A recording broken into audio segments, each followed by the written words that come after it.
నేలగుమ్మడి అడవిలో దొరికే ఒక ఔషధ మొక్క. ఫాబేసి కుటుంబానికి చెందిన ఈ మొక్క శాస్త్రీయ నామం ప్యురేరియా ట్యూబరోసా, పరారియా ట్యూబరోసా.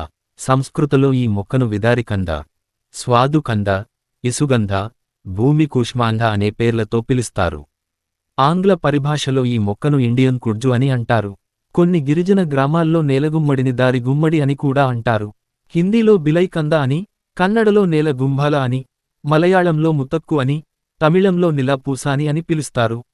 ఉనికి: ఈ మొక్క భారతదేశంలో ఉన్న తూర్పు కనుమలు, పడమటి కనుమలు, ఈశాన్య రాష్ట్రాల అడవుల్లోనూ, నేపాల్, పాకిస్తాన్ దేశాల్లోనూ కనిపిస్తుంది. పెరుగుదల: ఇది తీగమొక్కలా పెరుగుతుంది. ప్రధానంగా ఉపయోగపడే భాగం: నేలగుమ్మడి మొక్కలో ప్రధానంగా ఉపయోగించే నేలగుమ్మడి అనే భాగం దుంప రూపం. ఇది గుమ్మడి కాయలా ఉండటంతో నేలలో పెరిగే గుమ్మడి అనుకుని దానికా పేరు పెట్టి ఉంటారు. రుచి: నేలగుమ్మడి కాయ రుచి తీయగా ఉంటుంది.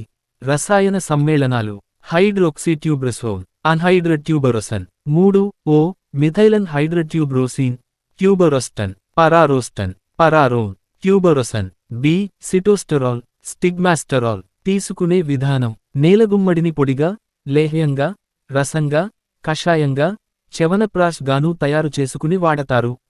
ఉపయోగాలు: ఇది పిత్తదోహాలను హరించి కఫన్ని పెంచే ప్రధాన లక్షణాన్ని కలిగి ఉంటుంది. గిరిజనులు ఈ మొక్క నుండి లభించే రసాన్ని చర్మ వ్యాధులకి, లైంగిక పటుత్వానికి వాడతారు. ఒడిషా మయూర్ భంజ్ జిల్లాలో గిరిజనులు కీళ్ల నొప్పులకి నేలగుమ్మడి వేరును ముద్దగా చేసి ఒంటికి వ్రాసుకుంటారు. ఛత్తీస్గఢ్ రాష్ట్రంలో గిరిజనులు గుండె నొప్పి వచ్చే సమయంలో విదారికంద వేరుని పొడిలో పంచదార కలిపి మాత్రలుగా చేసి, రోజులు 2 సార్లు చొప్పున 4 లేక 5 రోజులు సేవిస్తారు. నిస్సత్తువ నుండి ఉపశమనం పొందడానికి ఉడికించిన విదారికంద వేళ్లను రోజుకు 2 సార్లు చొప్పున 3 వారాలు తింటారు.